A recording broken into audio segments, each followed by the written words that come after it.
Hello, everyone, and welcome to the Very Cold Lasagna Podcast. I'm your host, Dylan Lasagna, and this is episode number 241 of this icy yet spicy podcast for all your filthy casual takes on the world of sports, for all you filthy casual sports fans like you and me. In this episode, we're here to talk about this past weekend, that super wildcard weekend that honestly didn't feel that super.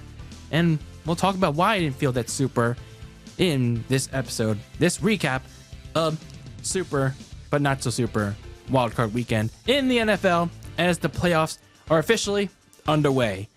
So, got a lot to discuss here in this episode, but before we do, a little bit of housekeeping before we get started. Make sure you follow Very Cold Lasagna on social media at Very Cold Lasagna, wherever my socials are at.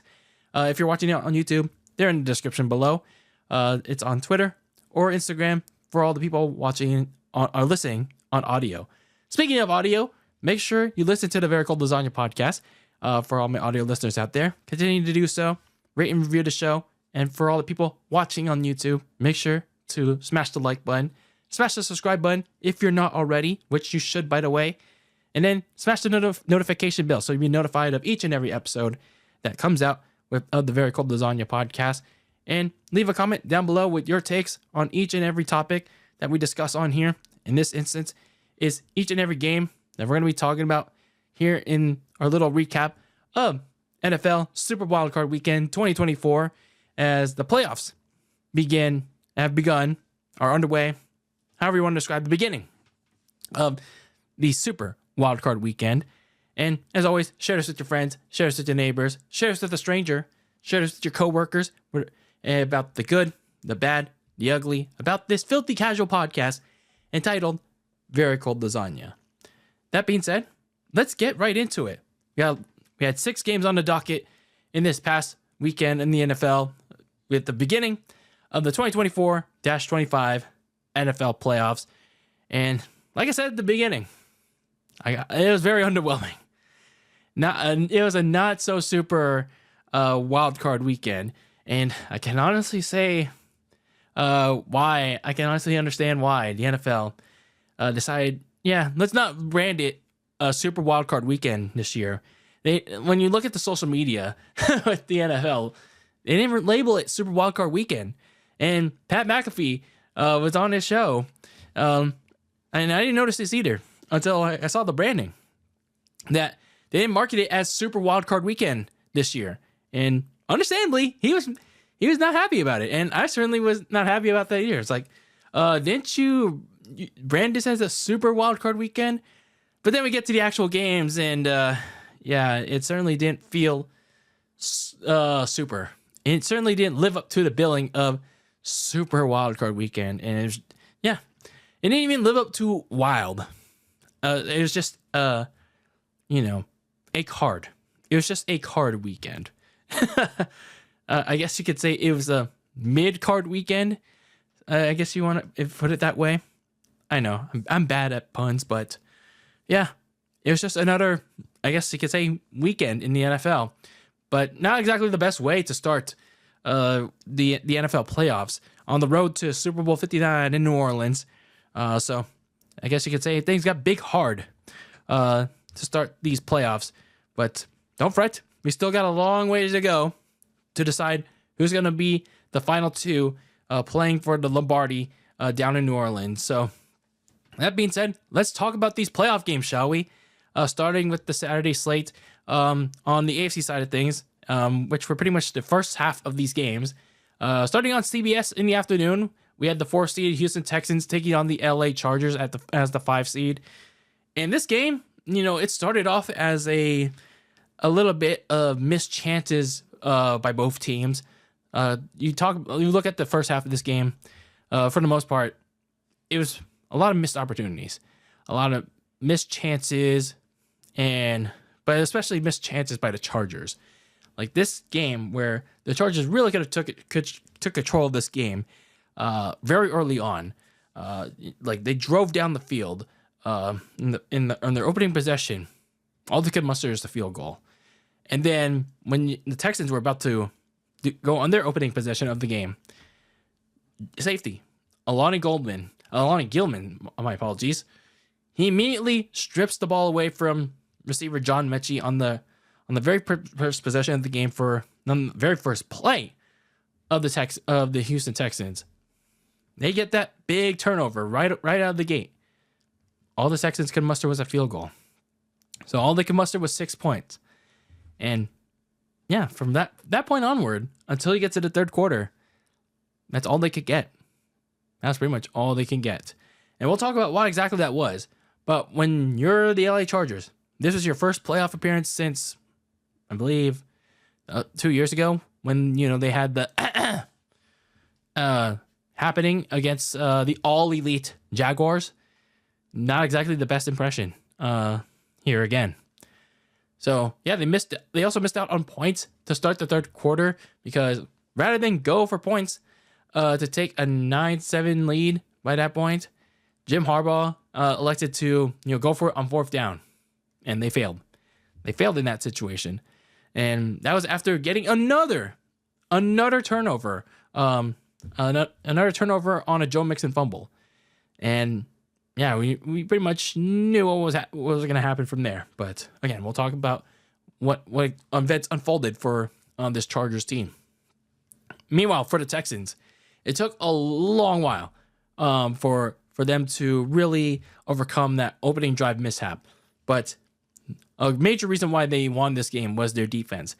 They really helped limit the Chargers offense because before the 2-minute warning, they really started to, that pass rush, that secondary really contain Justin Herbert in the offense. And then when you get to just before the 2-minute warning, CJ Stroud and the offense turned a completely busted snap like the center. Oh, he botched the snap, and then CJ Stroud, he turned that busted snap into a big conversion to his backup receiver Xavier Hutchinson, and he turned that into a big third down conversion. Like, I believe it was like near midfield, and that started to shift the momentum their way. That turned out to be the big momentum play in favor of the Houston Texans. And then a few plays later, you have CJ Stroud connecting with his favorite man, Nico Collins, for a 13-yard touchdown. And then that gave the Texans the lead before half, 7-6. So going to halftime, the Texans clearly had the momentum in their favor. And then you get to the momentum completely in their favor right before the fourth quarter. Ladd McConkey was supposed to get a catch from Justin Herbert, but Herbert threw it too high.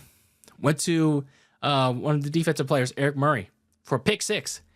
And then suddenly, by that point in the game, it was a 20-6 lead for the Texans.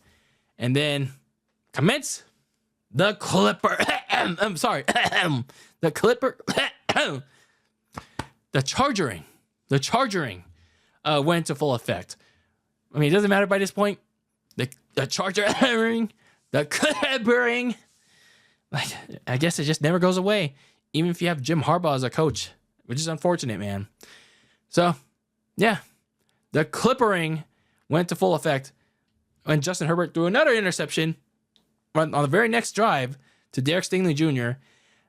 So even if the Chargers finally scored a touchdown later on, they just couldn't escape their own clippering because the extra point got blocked and it got returned for a 2-point conversion. So, oof. Yeah, it just starts all falling apart for the LA Clippers. Sorry, the LA Chargers, because the Houston Texans would eventually win this game, 32-12, to move on to the divisionals, with Joe Mixon putting the exclamation point for the Texans after another long drive, and that was pretty much game after that. So when you look at this game for the Chargers, yeah, things like they had opportunities. Like I said, they had multiple opportunities to win this game, but they caved. But more importantly, Justin Herbert caved. He choked in this game. Like, I get that this game exposed the fact that all he had was Ladd McConkey, but that's the problem. Like, Ladd McConkey had a big game, and he was very hard to contain against that Texans defense. But I mean, besides from that, he had no one else to turn to. But he also didn't do himself any favors by forcing passes that weren't there, and that led to 3 very bad interceptions that will make a lot of people question whether he could rely on him in the playoffs, or at some points in the regular season too. So, yeah, not exactly a very good performance from Justin Herbert, like in the second half. And yeah, there are going to be questions about him in the offseason. And I know some people will chalk it up as a one-off, but this is like, what, his second playoff game? Yeah, because 2 years ago was his first. And yeah, he didn't exactly do well in that. In terms of, allowing the comeback in response to it against Jacksonville. So, yeah, not exactly good if you're Justin Herbert. So a lot of questions about him in this offseason for LA. Meanwhile, for the Texans, I know a lot of people will credit CJ Stroud for leading the team to the win because, he rallied them back, but I'm going to be a little bit on the other side of the fence and say that Texans defense, they did as much as well to help them win it. They gave up a lot of big plays early. They also gave that touchdown to Ladd McConkey, but they honestly never really fell apart. Especially up front with Will Anderson Jr., Danico Autry, leading the charge in harassing Justin Herbert all day. Especially, even against an offensive line an offensive line that had, I believe it had 1 or 2 starters out, but they didn't. It was an offensive line for the Chargers that was like, okay, they're still kind of strong, but they still managed to get in Justin Herbert's face all day. So, yeah, credit to the Houston Texans defense for getting Justin Herbert's face, forcing a lot of erratic throws and 3 critical turnovers on that Chargers offense, and of course the fumbles too. But their defense is going to face a tougher challenge next week. But if they perform even better in hostile territory in a certain kingdom, then they could hopefully perhaps reach their first ever AFC title game. So on the other side of the fence, though, going back to the Chargers, they're now going to Cancun. They're going to Cancun, joining. They're not joining the other people that are already on Cancun. No, they're on their own separate ship with the other eliminated playoff teams. So they're joining on the late Cancun cruise. So now they have to reflect on what exactly they need in the off season.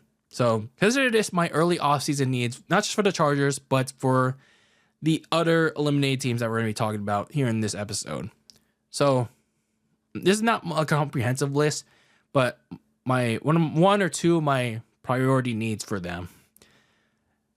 For the Chargers, like they have to find another receiver. They have to find at least 1 or 2 more receivers to help out Ladd McConkey and Justin Herbert, because I was so wrong about Quentin Johnson, man. Like when I talked about him, like on varying points in the regular season, because my gosh, he's so unreliable. Like every time they tried to go to him, he would catch it sometimes, but oh my gosh, when they tried to go for him, he would drop it like so frequently, and he's not always in the lineup, like in the regular season. So it's like you can't rely on him because he's not always available. So it's like the best availability for any player is availability and being reliable too. So I feel like Jim Harbaugh this offseason has to look at his depth. And, for the Chargers, when you look at it too, I mean, no one really expected them to compete this year this much, but hey, they exceeded expectations. So you have to continue building on that. So for the Chargers, they have to get 2 more receivers to help out Justin Herbert. And of course, it's on Justin Herbert to deliver as well, because he just can't rely on, high-end talent to carry him. So that's what the Chargers need. But for now, they head into an early exit into the playoffs as the Houston Texans move on, beating the LA Chargers 32-12. So that kicked off wild card weekend. As we move on to the nightcapper, staying in the AFC, as the 3-seeded Baltimore Ravens took on the 6-seeded Pittsburgh Steelers in a 3-match of their AFC North rivalry this season, only for that Jeff Bezos money for $15.99 a month, pal, on Amazon Prime Video. Yeah, pal. Another one of these exclusively streamed playoff games. But hey, the caveat, at least you can watch it on Twitch. So it's not all as bad. So hopefully the NFL, I just pray to God that they don't take that away. So like that's the only positive. That's the only caveat. That's the only positive. So at least they're giving us options. So yeah, looking at this game, the Steelers were on a downturn. The Ravens, on the other hand, they were hot, like going into this game. So nothing really much changed. Nothing really much changed in the trajectory of how these teams were doing, like the direction of these teams heading into this game. So when you like looking at it from the Steelers' perspective on how they did in this game, they choked. They choked right away. Like this was an exact reflection of how they were doing. Like in the last month of the season, they reflected on that right away. Like Russell Wilson and company didn't do anything of note right away on their first 2 drives. Like I don't think they even moved past midfield on on any of their drives in the first half. On their first 2 drives, they only converted just 1 first down. That's bad. That's really, really bad. And then on their second series, they botched something up even further. Arthur Smith dialed up this flea flicker for his quarterback, but then it was so poorly executed that Russell Wilson ate a big sack, which eventually killed the momentum of that series. That's rough. That is so rough. But when you look at the Ravens in contrast, on the other hand, they would thrive right away. Rather than lean on the keys that big key to victory, going to Rashad Bateman. But even though he got a touchdown to take an early lead, John Harbaugh and Todd Monken, the offensive coordinator, they decided to heavily lean on the deadly rushing duo of Derrick Henry and Lamar Jackson for most of the night. You would get little snippets here and there of Lamar as the passer, but I mean, if it ain't broke, don't fix it. I mean, you might as well keep on attacking Derrick Henry and Lamar Jackson as long as it keeps working. And boy, did it keep working. Henry immediately feasted on the Steelers' run defense with 2 big runs on the opening drive, and then like I said, got the touchdown to Rashad Bateman to take the early advantage. Now the Steelers could have had some momentum early in the second with 4th and inches, but Mike Tomlin's wuss ass decided to punt rather than go for it. Again, like someone can remind me for my YouTube watchers out there whether they were like near like a little past midfield on this one, but even if they weren't, like why not go for it? You're like stalling momentum, so why not go for it? Like they had nothing going so far, so why not challenge both his team and the Ravens? I don't know. I don't get it.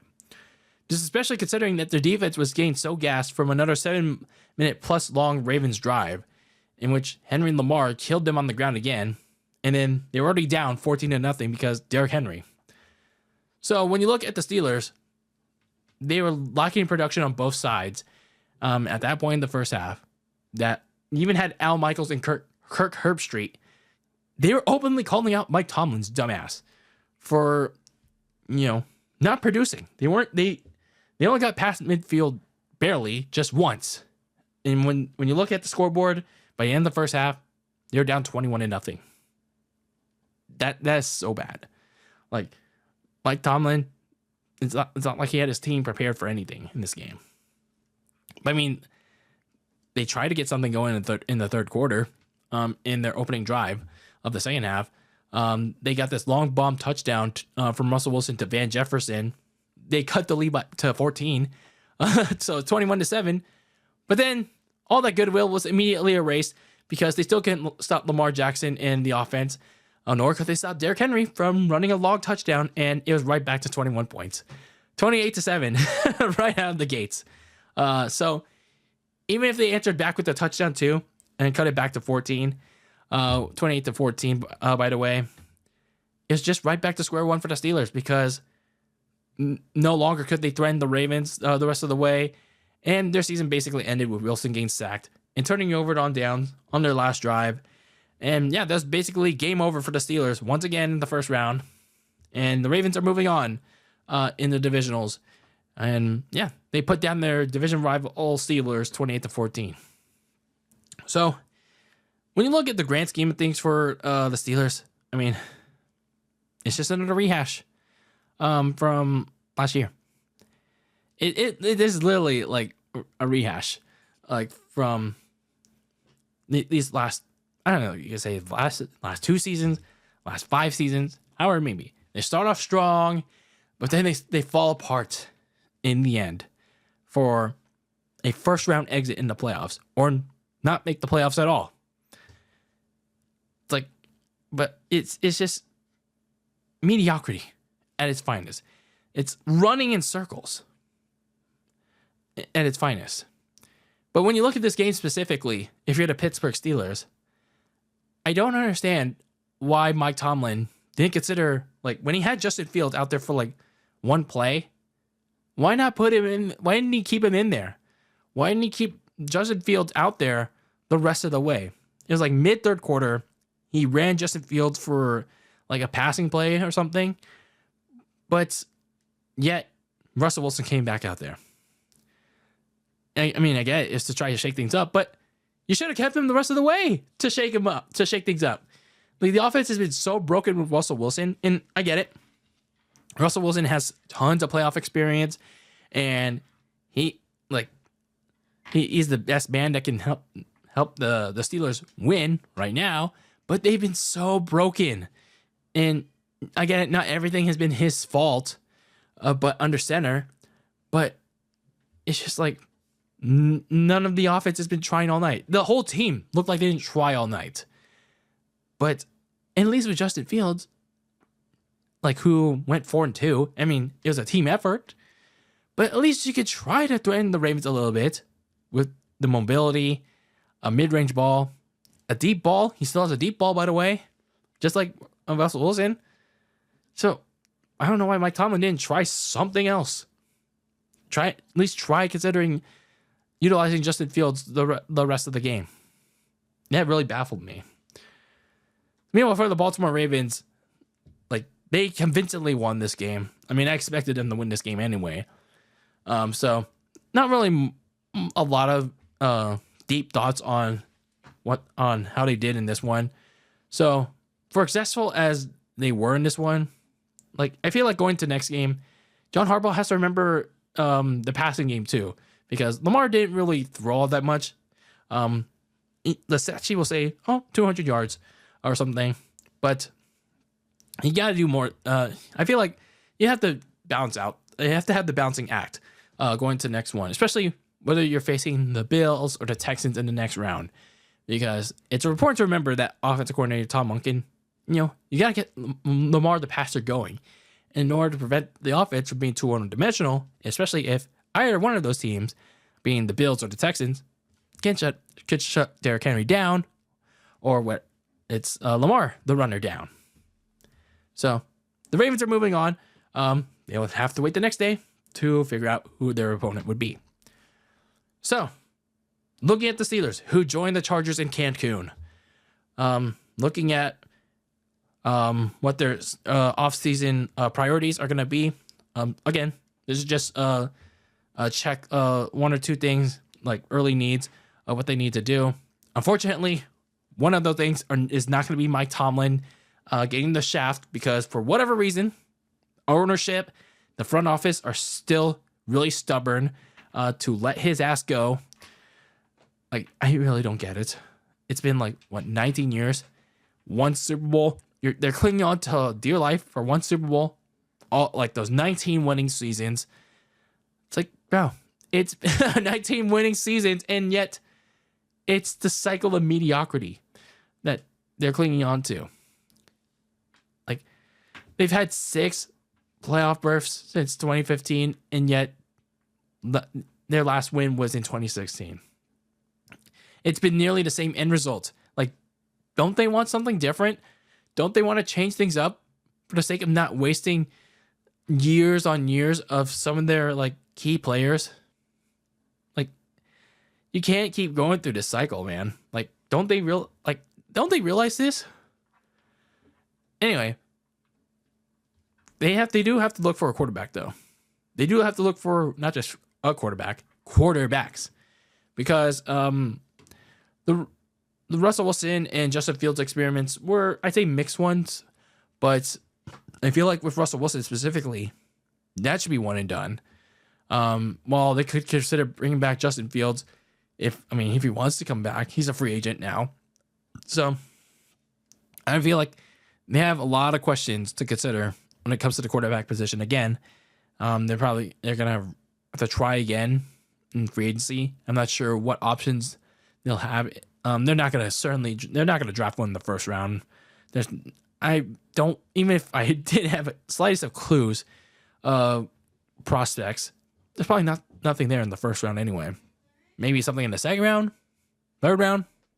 I don't know. Either way, they're gonna reset again at quarterback this coming season, next fall.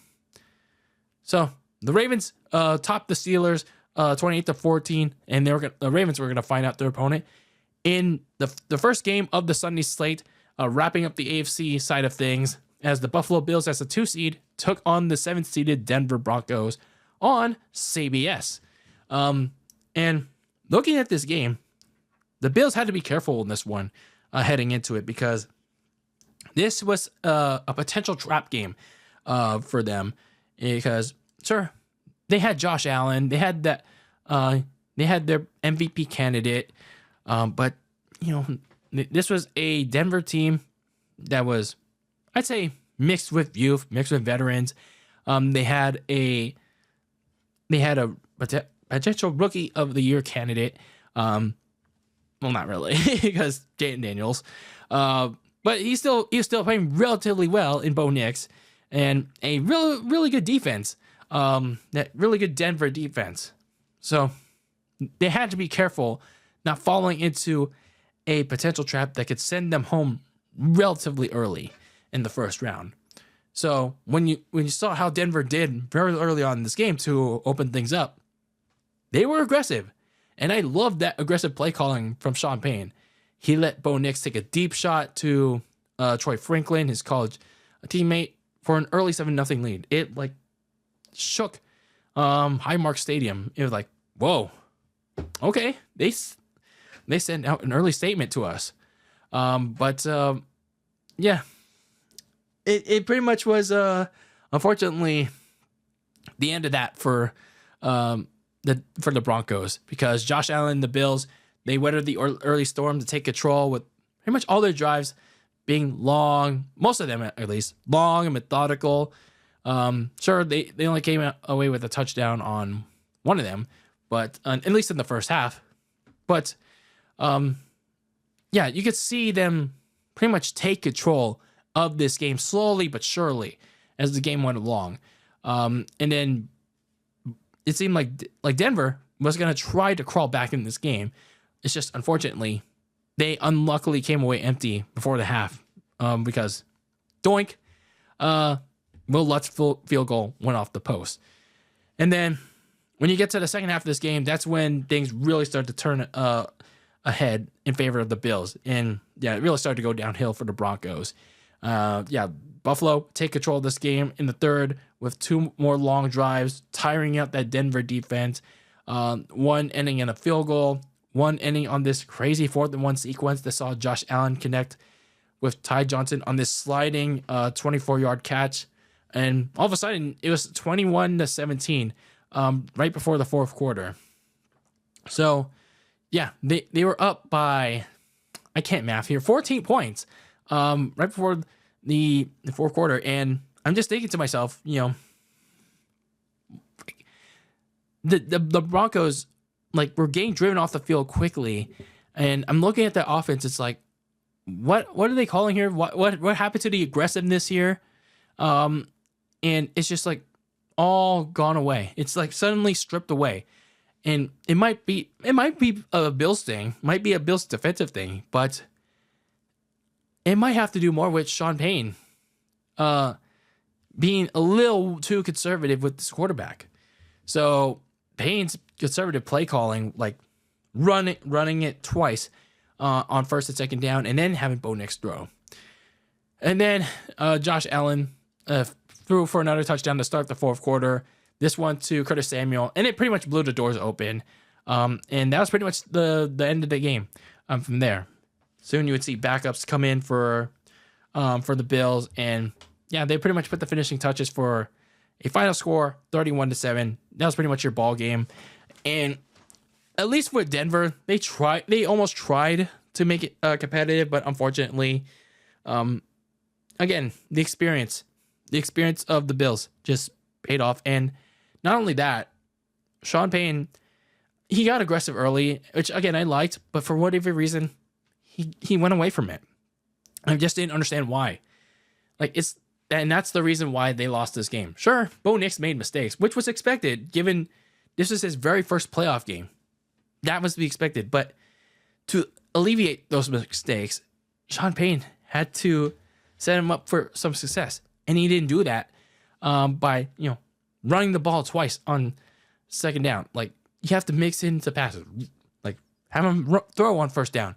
Then try to run it on second down. Like, they were down 21-7 near the start of the fourth quarter. Then they started to throw it like when they were down like 28-7. And then they started to throw on hurry up. No, that doesn't work for me, brother. So, yeah, like they started chucking it when they were already down like that much. And it was already too late by then. So a lot of learning lessons for this Broncos team, but at least they got experience. But hopefully Sean Payne will also learn from this too. So for the Bills, they ran away from this one convincingly, but they're gonna face a much bigger test next week against Lamar Jackson and the Baltimore Ravens. Now, it's not to say that Bo Nix game them fits, but it's not yet near the level of what Lamar, Derrick Henry, and the rest of this Ravens will give Buffalo. And what I feel like will be the real AFC title game before the AFC title game. But I mean, that's just me. That's just me. We'll see what next week will have to offer. As if this wildcard weekend was a disappointment already, but let's see what next week will have to offer. So, looking at the Denver Broncos as they head into another important offseason. This offseason, you got your quarterback already. Now it's time to continue to build support around Bo Nix.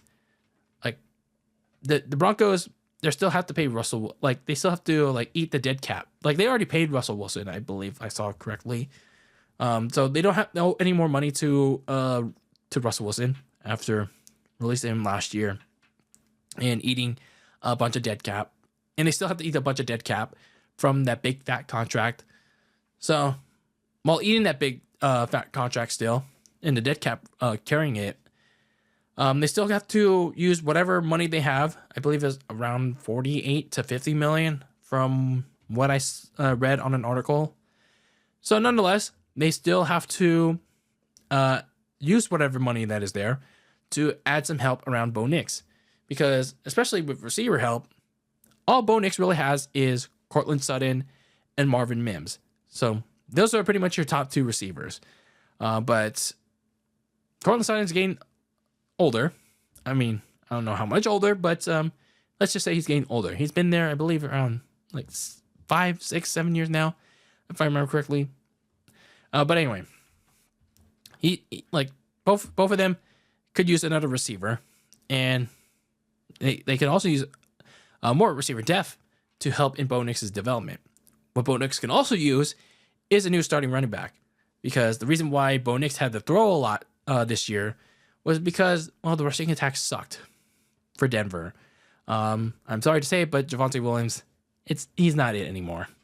So Sean Payne has to look around, whether it's in free agency or the draft, to find who can be that starting man that can help help out Bo Nix run a little less, and yeah, balance out the offense. So hopefully it'll be a successful offseason for Denver with whatever resources that they have, despite another year of having to offset that big fat dead cap from Russell Wilson's contract. But hey, look at the bright side if you're the Denver Broncos. Like, not a lot of expectations from them this year, considering that they released Russell Wilson.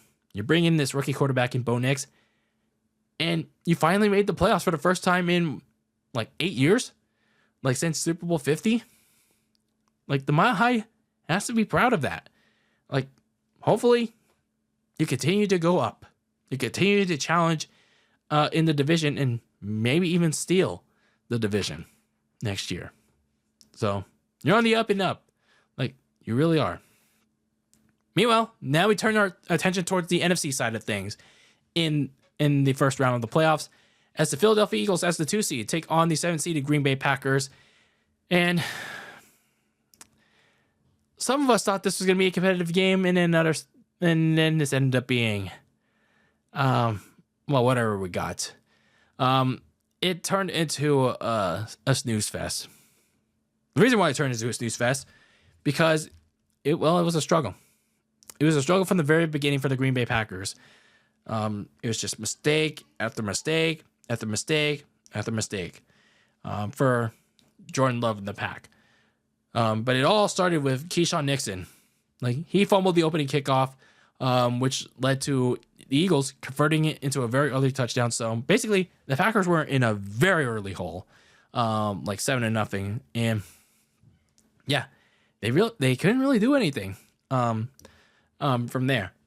Even on their best drive in the first half, Brandon McManus misses this short field goal, and things get even worse when they get to the third quarter for the Packers, when they started losing receivers. They lose Jayden Reed, they lose Romeo Doubs to injuries, and that depletes their already dinged up receiver depth even further, because, as I mentioned, they lost Christian Watson to a torn ACL already. So yeah, they're down 3 of their top receivers in their receiver depth. They're usually deep receiver depth, but now it's basically relegated to 50% receiver depth. So you're down to a lot of I'd say 50-50 receivers, but despite the Packers being down and out, they're still finding time to try to catch up in this game. And for as much as they're struggling, the Eagles couldn't find much steam either in this game. They were holding a 16-3 lead in the fourth quarter, and yeah, they still couldn't really put them away. Nick Sirianni kept going past happy in the first half, but it was clear that Jalen Hurts was struggling, and understandable, because he was still rusty, coming off 2 weeks in the concussion protocol. He really couldn't connect with his main men early on with Devontae Smith. So Nick Sirianni and Kellen Moore, for some reason, didn't want to utilize Saquon Barkley early in this game. And that kept the Packers in it. But they did start to heat up in the third quarter. They got a big Dallas Goedert touchdown on a catch and run. So that's why they got up 16-3 in the fourth quarter. But the Packers did manage to cut it down to 16-10 to start the fourth. Josh Jacobs got this big 31-yard run, and he followed it up with a goal line touchdown.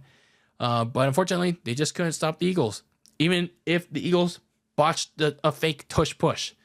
But they managed to still get a field goal out of it. So regardless of that, Matt LaFleur's team, they basically put the hammer down on themselves. They made this very stupid decision to call a run on a third down. Like, you're literally down 19-10. You're down 9 points. Like, throw it on third down. And you don't have your starting running back. You use your backup running back, and yet you decide to run it on third down. Not exactly a smart choice.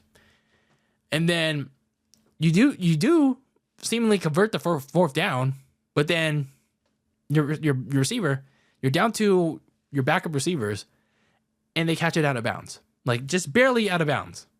And that's basically the death nail.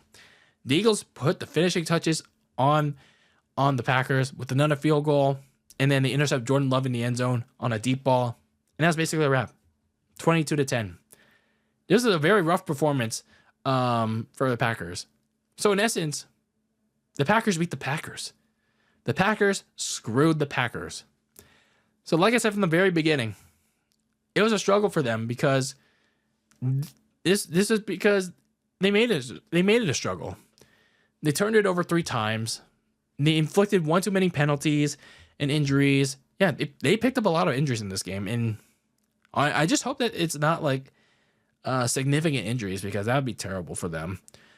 Like, no, seriously, I really hope that they're not. And like, they just couldn't really get anything going because, like, the opening kickoff, I feel like it really messed up the flow of their game, and they just couldn't stop like Saquon. They couldn't stop Jayden. Like that whole offense, they couldn't like stop anything on that side of the ball. And again, going back to the offense, Jordan Love just couldn't get it going. Especially, he kept relying on the deep ball so much, like the mid-range ball. Like, you know, he does know it's okay to go for the check down still, right? Like, he has to know that. So eventually, when you get to towards the end of the game, like, everyone's frustrated, and it eventually reached a boiling point. When the D lineman, you know, he takes out those frustrations on Saquon, and then he gets into a shouting match with Matt LaFleur, and then everyone's getting mad about it, and then they talk about it post game, like, this is not who we're supposed to be, and like, and all that. So yeah, Jordan Love, like I said, Jordan Love played very, like, I wouldn't say, I don't know if I'd say very badly, but like, he was a disappointment in this game. He made some very poor throws downfield. He didn't know where to check it down. And he threw 3 poor interceptions right into the opposition. So, yeah, not exactly the best performance from Jordan Love. So, for the Philadelphia Eagles, they're moving on. But like I said, with Jalen Hurts, this week was a little bit understandable, coming off 2 weeks in concussion protocol. So, this is his first game back. But they're going to need more out of him. They're going to need him to throw better, too, because he was kind of airmailing some people. But the good news for the Eagles, I mean, they at least got to see him as a runner. He was doing his best work as a runner, and he protected himself as a runner. He didn't get seriously hurt. But they're going to need more out of Jalen Hurts as a passer against whoever they'll face in the divisional. So looking at the Packers as they head to Cancun, I feel like the Packers and Matt LaFleur, they really have to consider getting another top receiver for Jordan Love, because Christian Watson is likely going to be out for at least half of next season, if not more than that, with the torn ACL and his recovery. The Packers, they have to invest Jordan Love, gain a number 1 receiver. I know going into the season, they had the strategy of, we don't have a number 1 receiver, but we're going to share the wealth. We're going to, share the love, no pun intended. But I mean, it worked out in some ways, but in this game, it really exposed the fact that they could really use a number 1 receiver in this offense. So maybe they can get a number 1, possibly a number 2, unless that number 2 is still going to be Romeo Doubs. So they have to consider looking at that in free agency and potentially the draft. So yeah, might be time to get a top receiver for Jordan Love. But as for the Eagles, they're moving on. They await the winner of that Monday night wildcard game, but we'll talk about that shortly. But for now, we talk about the nightcap for the Sunday slate of playoff games, as we got the 6-seeded Washington Commanders taking on the 3-seeded Tampa Bay Bucks, and this was the game of the weekend, the game that saved wildcard weekend, the not so super wildcard weekend. And man, was this game, whatever hype that the NFL, these media pundits, the filthy casuals, this game really delivered. This game was tense. This was exciting. A lot of storylines abound. like Baker Mayfield versus Jayden Daniels, 2 Heisman winners, like 2 teams that could potentially deliver a shootout. I'd say it delivered. Like, it really delivered. Like, when you look at this game from start to finish, looking at the start first, like Baker Mayfield, they get off to a hot start. But yeah, that Washington defense, for as weak as it is right now, they held them to a field goal. But when you look at how Washington started, they started off a tad bit too aggressive. They made Jayden Daniels run a little bit too much, and then they get stopped on 4th down in the red zone. But they did much better in the second quarter. They took the lead 7-3. Daniels connecting with De'Ami Brown in the red zone. But then Tampa comes back to tie it up in a 10-all before the half ends. And then, yeah, from there, both teams just went back and forth. But with Baker and the Bucs taking the lead 17-3 on a goal line touchdown from Baker Mayfield to Bucky Irving. But then the turning point of the game saw Bobby Wagner jump on a fumble handoff between Baker and Jalen McMillan. And I talked about this in my biggest key to victory. I talked about how both of these teams' defenses were pretty weak. And these offenses were, like, you know, I wouldn't say similar, but they had their quarterbacks. They were going to deliver a show. And they did deliver a show. But it was going to come down to whose defense was going to deliver the key takeaway, turnover, and this ended up being the Commanders that did such. Like, Bobby Wagner, he didn't necessarily cause the fumble, but he jumped on the fumble that was self-inflicted by the Bucs. So, yeah, I'd say that the Commanders took advantage of the opportunity, and this is kind of me cringing, but also at the same time wrong as well, because Cliff Kingsbury and Dan Quinn decided to go for it on 4th down again after they failed twice in the red zone. So they decided to go for it again. And finally, they got it. They finally got it in the end zone. Daniels goes for Terry McLaurin for the lead, 20-7, while also taking advantage of the turnover. So I'll give my props to them. Daniels coming in the clutch once again with a big pass wide open to Terry McLaurin. And yeah, once again, Daniels coming in the clutch. But the Bucs will go on to tie it, but Jayden Daniels would lead the Commanders on another game-winning drive with just like less than 2 minutes left to go. And then all they had to do was convert a first down, which they did, and then take a knee, and that set up Zane Gonzalez for the game-winning field goal on a doink. And lo and behold, the Commanders actually upset the Tampa Bay Bucs. And yeah, I was wrong on this one. I was totally wrong on this one. But they did it 20-20 on a game winner. And wow. Just wow. The Commanders get their first playoff win in nearly 20 years. Like looking on the outside in for that team. Like, we made all the jokes. We made all the memes about that team. But hey, I mean, like, look at the like you have to admit, with new ownership, like, it seems like they're doing well so far. Like, with all the changes, it's like you have to at least appreciate, like, that turnaround, man. Like, you have to be, like, at least happy for, like, years of shitty ownership, years of shitty football, and like, they're finally enjoying something. Man. It's like, and they're playing well too. It's like quality football that's happening right now in less than a year. Like, I didn't expect much out of this Commanders team this year with a new quarterback and new pieces, new faces. But it's crazy to believe that they actually managed to exceed expectations and actually win a playoff game.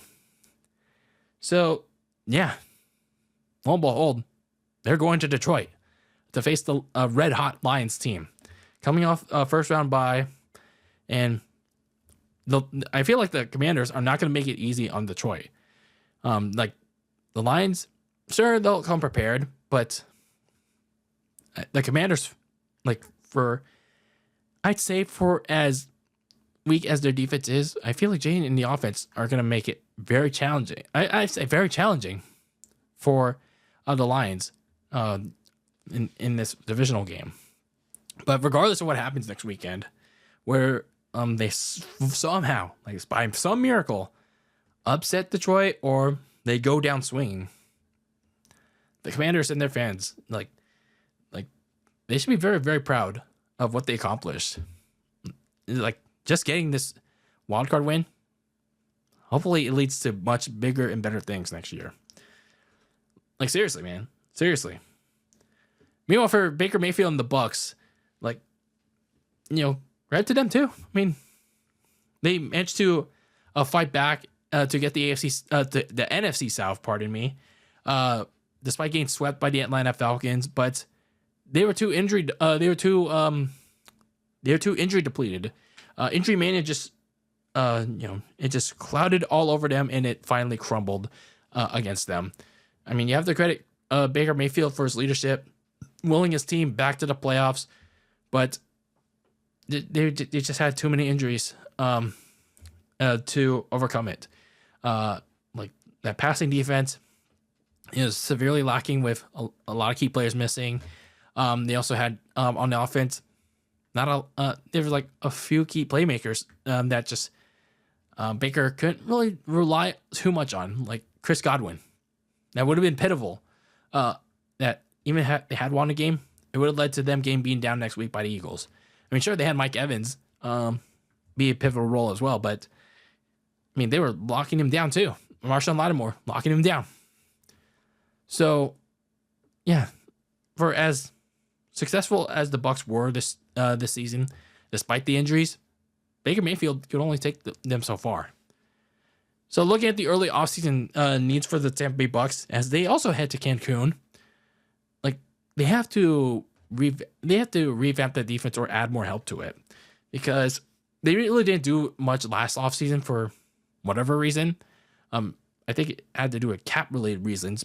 So they have to make it a priority this offseason, because this past offseason, yes, there are injuries involved, but they were a below average one, even if they were getting torched all season long. And they didn't really generate a lot of turnovers in the front seven or in the secondary. So specifically, when you look at the Tampa Bay Bucs, they specifically need depth at corner to help Jamel Dean and Zion McCollum, their starting corners. And maybe they could also use some added depth at in the front four. So for the Tampa Bay Bucs, I feel like you should not rebuild. You should add more depth to that defense if you want to go a tad bit further in the playoffs, and hopefully not be in a tight ass race in a weak NFC South. So your playoff matchup in the other NFC side is set. You got the Commanders and the Lions. So that should be a fun matchup. And then you pretty much got the AFC side set with the Texans and the Chiefs. And then you got the Bills and the Ravens set on the other side. You just had one more to decide. And that was going to be decided in the Monday Night Wildcard game. And that involved the 5-seed Minnesota Vikings taking on the LA Rams in Arizona, by the way, because of the LA fires that are going on. And hopefully everyone is doing as okay as they can, staying safe, and my hearts go out to everyone over there down in SoCal. So I just hope everyone is doing the best that they can, just trying to stay away from those fires and just doing all they can over there. And shout out to all the firemen and first responders out there. So this game, oh boy. When you look at this game for both of these teams, I think I have a lot more to say about the Vikings than I do with the Rams, because with the Rams, well, man, they surprised me in this one, because it seemed like they took the underdog role in this one, and well, they certainly ran with it. Like they were white hot all the game long. Like Matthew Stafford in the offense, like they immediately marched down the field very quickly for an early touchdown. And then on the next series, when they got it, they didn't get another touchdown, but they added onto it with the field goal. So early on, they had a 10-0 lead. And while they were away from the field pretty often in this game, there was a reason to it. And that reason was their defense. Their defense making the biggest impact on this game. They pressured Sam Darnold all night long. They sacked Sam Darnold a lot. How much exactly is a lot? 8. 8 times they got to Sam Darnold in this game. And they completely broke him. They made him see ghosts again. Like this is like the first time since 2019. Yeah. Since that infamous game where he saw ghosts at MetLife. They're making the Rams were making him see ghosts again in the desert. And boy, did they completely break him. Like Ahkello Witherspoon broke him with a strip sack, and then Jared Verse scooped it up for a touchdown. And all of a sudden, at halftime, it was 24-3. An embarrassing 24-3 for the Minnesota Vikings, who can't get anything positive at all from the very start. Even gifts, like, you know, they had their own scoop and score touchdown. Got called back because for whatever reason, the officiating crew in New York, the replay center down there in New York, the officials down in Arizona, they called it back because it was ruled a forward flick. Like, what the hell was that? And then you had the roughing the kicker penalty that led to an interception. And then they somehow missed a golden opportunity at a block punt. Like, damn. Talk about bad luck or just terrible play. And then you have Sam Darnold. Sam Darnold, yeah, his offensive line sucked, but he didn't do himself any favors in this game. He was eating sacks left and right because he held onto the ball way too long.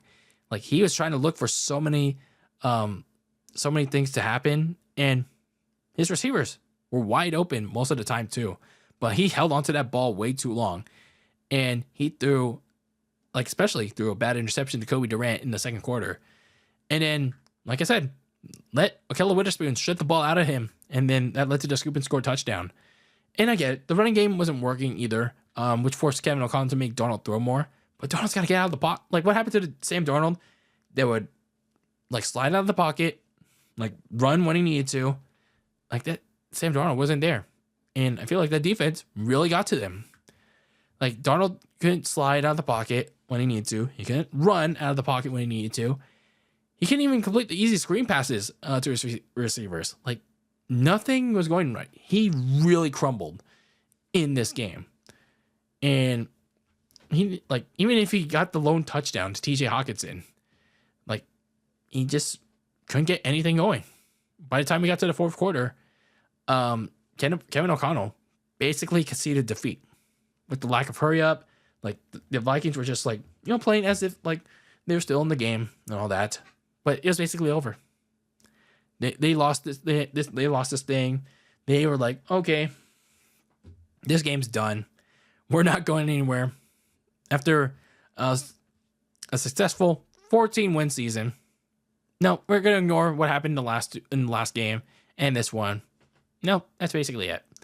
So yeah, they lost this one in very bad fashion. The Rams are moving on, 27-9, probably the worst playoff game by far in this early playoffs. But yeah, let's not overlook how the Rams did in this one, because, like I said, their offense, you know, it played good in this one. Matthew Stafford, I'd say he did relatively fine. But again, going back to that defense, they really got in Sam Darnold's face. They really challenged that offensive line of the Vikings. And yeah, that young front four, Byron Young, Jared Verse, Kobe Turner, they had a field day in this one. Now, next weekend against the Philadelphia Eagles in that offensive line, that's going to be a serious challenge, especially with that secondary being a big concern, being very thin as it is. That front seven, though, It can make life difficult though against Jalen Hurts and the Eagles, if it can get a lot more effort against that great offensive line. So if they can get to Jalen Hurts, if they can get it around that offensive line, then I feel like the Rams have a shot to limit how much that Eagles offense can produce. Meanwhile, when you look at Sam Darnold and the Vikings and their early exit, the way Sam Darnold played in these last two games, in a winner-take-all game against the Lions, this wildcard game against the Rams, yeah, there's no way you're paying him a big fat contract. Like, he played his way out of that. Like, when the lights shine brightest with everything on the line, he basically exposed himself. Yeah, he's like, all the 17 other games, all the 16 other games. Yeah, that was an albatross. It was like, what was that term? It was nothing. It was nothing for himself and for Minnesota. Again, his O-line surely didn't play well either, but he caved. He gave up under relentless pressure and let the pressure come to him. He held onto the ball for too long. So, I mean, yeah, like I said, the Vikings, their decision is much easier now to move on from him. And sure, there'll be a lot of questions surrounding J.J. McCarthy, the rookie quarterback from Michigan, that they drafted at this point in a couple months last year. He didn't play at all this year because of the leg injury that he suffered during before preseason. So he'll have a lot of questions and whether he'll be good enough to go for OTAs and all the offseason training stuff, and whether he can be the starting quarterback that almost every Vikings fans expect him to be. But after this, though, looking at the now, can't bring Sam Darnold back. But maybe as a backup, I don't know. Maybe you could. But not as a starting quarterback for the Vikings on a big fat contract extension, no. So, looking at the Vikings and their early, their not so early trip to Cancun, when you look at what they need this offseason, well, we got to fix that defense.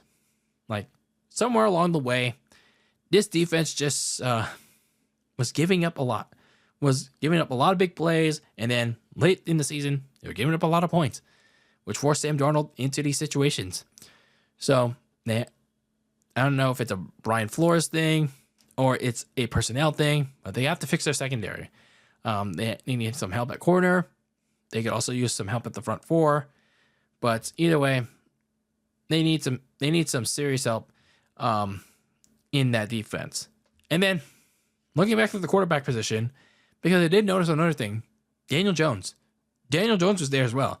So if Sam Darnold decides to move on, does Daniel Jones, like, do you consider keeping him around as a potential backup?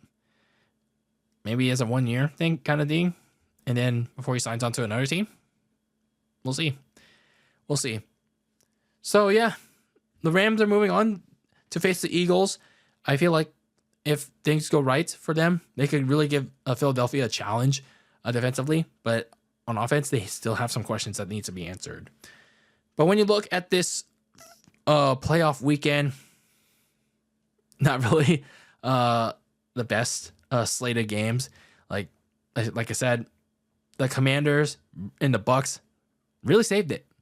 It really, like, it was like no question, like the best of the bad bunch of playoff games.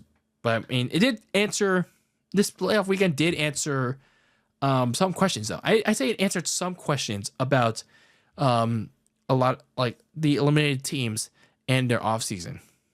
But whether these eliminated teams do decide to address their pressing needs that I offered to them, that's another question. And that's I'll be also addressing these needs when we do the season recaps, but that's another time for another day. But yeah, that is the recap for this wildcard weekend. Let me know your thoughts on all these games. We can have a discussion about it on YouTube. We can have a discussion about it. Slide into the DMs. on my socials at Very Cold Lasagna. Let's have it. Let's have a conversation about it wherever you can. And yeah, we're moving on to the divisional playoffs, the final Elite Eight. We have a matchup set. It's the Texans versus the Chiefs. Then we got the Commanders and the Lions. Then we got the Eagles and the Rams. And then we got the Bills and the Ravens. Yeah, I feel like this lineup, on paper at least, is going to be much better than what we got this past not so super wild card weekend. So, yeah, I feel like this is going to be a much better weekend on paper than what we got this weekend. Hopefully it'll deliver at least. That's the next important thing. So, yeah, I'm excited for it. We'll be talking about it, giving our filthy casual preview to divisional weekend coming up relatively soon. But until then, thank you for tuning into this episode of Very Cold Lasagna. I have been your host, Dylan Lasagna. Thank you for tuning into this filthy casual recap to NFL Wildcard Weekend 2024 to 2025. And until the next episode, keep that lasagna very cold in the fridge with your takes on the world of sports. And until the next episode, when I see you then, peace out.